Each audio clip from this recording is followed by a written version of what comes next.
Hi friends, இன்றைக்கி நம்ம வீட்டு ஸ்பெஷல் என்னென்னா காரசாரமான எக் மசாலா தாங்க. எப்படி செய்கிறதுன்னு பார்க்கலாம். அதுக்கு முன்னாடி ஈஸியான டேஸ்ட்டுன்னு ரெசிபிக்கு என்னோட சேனலை சப்ஸ்கிரைப் பண்ணாதவங்க சப்ஸ்கிரைப் பண்ணிக்கோங்க. டெய்லி ஒவ்வொரு எம்மியான ரெசிபியோடு வரலான்னு இருக்கிறேன். நீங்கள் உங்களுக்கு ஒரு வேளை ரெசிபி தேவைப்பட்டுச்சுன்னா நீங்கள் கமெண்டில் சொல்லுங்கள், நான் கண்டிப்பாக அதை போஸ்ட் பண்ணுறேன். வாங்க வீடியோக்குள்ளே போகலாம்.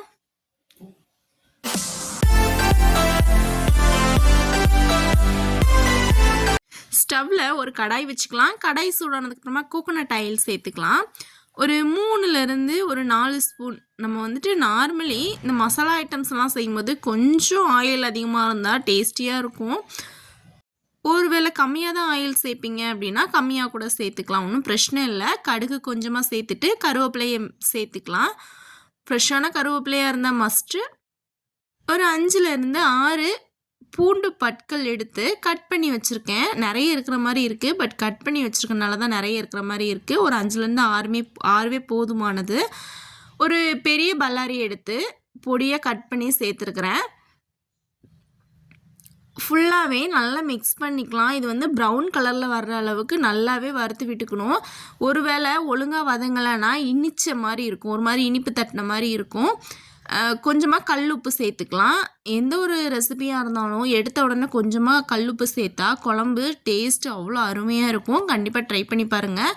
பத்தாததுக்கு கொஞ்சமாக சால்ட்டு லாஸ்ட்டாக நம்ம சேர்த்துக்கலாம். இப்போ இந்த அளவு ப்ரௌன் போதும். இதுக்கு அதிகமாக ப்ரௌன் வந்துச்சு, நல்லாவே ப்ரௌன் வந்துச்சுன்னா ஒரு மாதிரி கசக்கிற மாதிரி இருக்கும். அதனால் இந்த அளவு ப்ரௌன் போதும். ஒரு 2 தக்காளி பழத்தை எடுத்து கட் பண்ணி சேர்த்துருக்கேன். இது நல்லாவே மசிகிற அளவுக்கு நல்லா மிக்ஸ் பண்ணிவிட்டு ஒரு மூடி போட்டு நல்லா மசிய விட்டுக்கலாம்.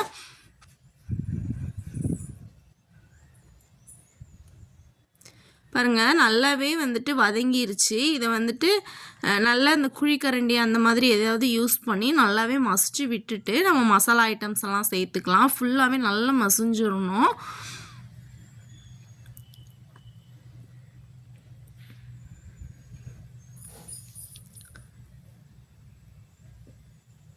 ஓகே, எல்லாமே ஓரளவு மசிஞ்சிருச்சு. இந்த ஸ்டேஜில் நம்ம மசாலா ஐட்டம்ஸ் எல்லாம் சேர்த்துக்கலாம்.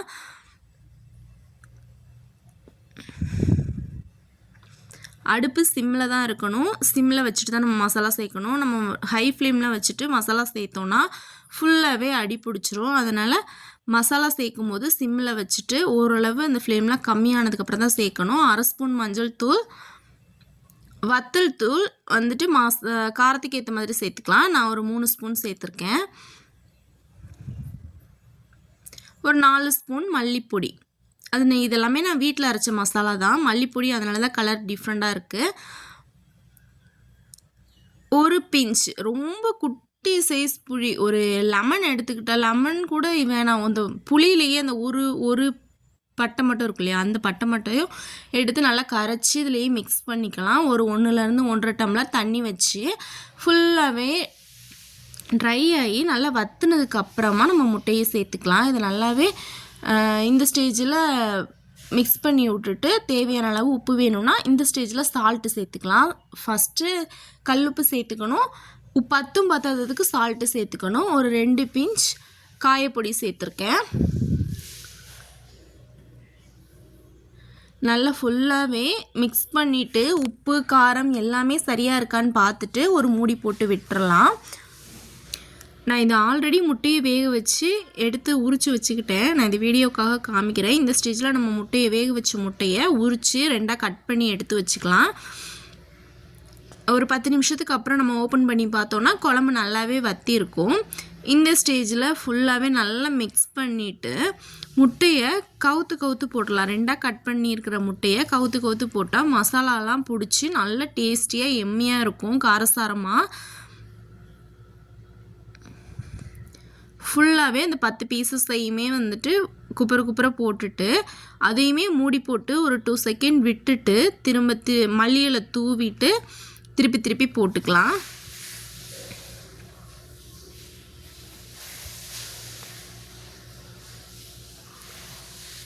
திருப்பும் போது ஃபுல்லாகவே மஞ்சக்கரு எதுவுமே கலையாமல் அழகாக பூ போல் திருப்பி போட்டால் பக்காவான காரசாரமான எம்மியான ஒரு அம்மா கைப்பக்குவத்தில் முட்டை மசாலா வீட்டிலேயே ரெடி ஆயிருங்க. கண்டிப்பாக நீங்களும் ட்ரை பண்ணி பாருங்கள். இது ஃபுல்லாகவே திருப்பி போட்டுட்டு ஒரு மூடி போட்டு விட்டுறணும். மூடி போட்டு விட்டுட்டிங்கன்னா ஒரு 5 மினிட்ஸில் ஒரு சூப்பரான ஒரு ரெசிபி ரெடி ஆயிரும். கண்டிப்பாக நீங்களும் உங்கள் வீட்டில் ட்ரை பண்ணி பாருங்கள். இந்த மாதிரி ஈஸியான டேஸ்டின ரெசிபிக்கு என்னோடய சேனலை சப்ஸ்கிரைப் பண்ண மறந்துடாதீங்க. என்னோடய சேனலில் நம்ம சேனலை சப்ஸ்கிரைப் பண்ண மறந்துடாதீங்க.